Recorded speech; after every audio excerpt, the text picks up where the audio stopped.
isn't evolution just not falsifiable tautology?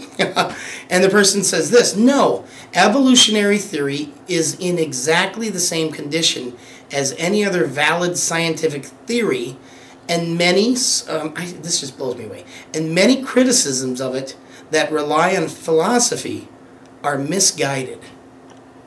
Okay, I know he's going to have some fun with this one, so what do you think about that? I think that he's wrong. I think evolution, the idea of evolution is that. It's an idea. Okay. It is a tautology because, as we described, they use circular reasoning. The fact is, the evolutionist looks at the data, assuming that evolution is correct before he looks at it. Evolution. Wait a minute. Scientists have a bias? No, never. Okay. Yeah, actually, science itself is not. It's amoral. It has nothing to do. It's not for me or against me. It doesn't have a position, but scientists do. Oh, okay. People who, on both sides of the issue. Absolutely. Yeah. Absolutely. The difference is, I can admit it, and they can't. But anyway, so circular reasoning is employed all the time. And like I said, if you're going to look at information expecting to get something, you can make the facts say anything you want them to. Right. If you've already determined in your head before you look at them, this is what it's going to tell me, because you have a base foundation. You can't go and look at facts without thinking something. You would be mindless if that happened, and that, we better not get into that. But so basically, something I think was interesting about this question is, as you read it, evolution is a not falsifiable. Actually, he used the term unfalsifiable, which according to Word is not a word. Yeah. Tautology. He doesn't use the term tautology in his answer. He uses the term theory. That's not the same thing. So I'm not sure what he's trying to say there. If he's trying to wiggle through and say something, answer the question in such a way that he's actually correct, because if it is a theory, then it is a theory. But the question isn't it an unfalsifiable theory? It said tautology. I thought that was funny. The two things are not the same thing. And a theory, we talked about this a little bit off camera, or off microphone. We're having so much fun, if you can't tell. A theory basically means it's well, let me just read exactly what I've got. It's a well-substantiated explanation in the data. That's like most of the time when somebody says theory, that's what we're talking about. However, additional definitions of theory could easily mean conjecture, speculation, guessing. That's really what it is. So if we want to call evolution a theory, which, as I've stated to you, I think is giving it too much dignity, at least we can give it that. It's a guess. It's speculation. But the question here should really be stated is that since evolution is disputable, it is not fact but speculative. That's how the question should have been read. Isn't evolution disputable and therefore not a fact? That's not how you worded the question, though. Anyway, because it's not a fact, though, it should not be taught dogmatically. In other words, it is disputable.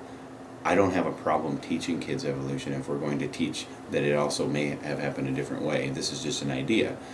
For some reason, evolutionists think that this is dangerous. That's actually huge right now all over the world. In Europe, in Australia, there's a big uproar about the dangerous creationists who are trying to poison the minds of children because we want them to think. Yeah. It's really terrible. Thinking is overrated, but it is not falsifiable because, which he says it is, that it's in the same condition that all these other things are, but it's not falsifiable because nobody was there. I didn't take any pictures of the event. I didn't see pond scum form and turn into a living thing and then grow some legs and walk out of there, which I understand that's not how evolution works, but it's an oversimplification of the issue. I've been accused of that before too. Telling a joke about fairy tales and kissing frogs and stuff, and that could never happen. Well, but that is what they believe, in essence. But they get all upset, don't because they say, seriously, I mean, I want you to really think about that. If you are an evolutionist, that is what you technically believe. It just is over a long period of time. You're saying the impossible can happen given enough time, right? Right. It's a fairy tale if you kiss a frog and it turns into a prince, but it's scientific fact if you give enough time. for that Right. frog to turn into a prince. With no kiss. Come on. Yeah, really. There's magic in the kiss. But when we get back to the issue here, over and over again they keep talking about science and how it's basically like you are science and religion at odds with this discussion, and they're not at odds at all. Science is a vehicle that I like to use to prove my point. But evolution and creation both are what I call historical science, which is really not science at all. It's historical stuff that no one was there to observe, so we're going to guess about how it happened. They dress it up and call it or act like it's observational science. We've seen it; it's happened in the lab and all this kind of stuff, which we're going to talk about in other frequently asked questions. But it's not. It's not science. It's guessing. Again, just reiterating on another frequently asked question. Once you extrapolate out to the point where you don't resemble anything like what you started with, you can't. Again, that's fine to do, but saying that this is a fact and acting dogmatic about it and trying to cram it down people's throats, that just doesn't work with me. Okay, so, well, yeah, I guess, I did have a question, Speechless. but yeah, it was just amazing. So, friend, you know what? Let's just, we're going to move on. We'll get to next week's question here. And this has nothing to do with what we were talking about, but here's another great book that we promote here, The Puzzle of Ancient Man by Donald Chittick. This book is totally awesome. It's got some great information in it, helping us understand that ancient man was actually really smart. They weren't dumb, like, ooh, ooh, ooh, all that kind of stuff, okay?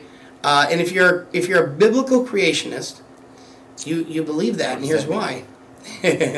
Because, not just biblical creationists, but if you believe the Bible, Adam spoke. Eve had a language. So did their sons, Cain, Abel, Seth, and their other children spoke. So the first man spoke. It wasn't, I'm a dummy. So there's just a lot I really want to encourage you to think through, think about. And again, remember, John 1:1. In the beginning was the Word, and the Word was with God, and the Word was God. Let me help you out here. In the beginning was Jesus, and Jesus was with God, and Jesus was God. So Jesus is God. That's really what this is all about. Okay. We thank you for tuning in. And you want to say anything before we get out of here? Negative. Yeah? I think that's going to become like our normal thing we do. Everybody have a great one, and do not keep silent.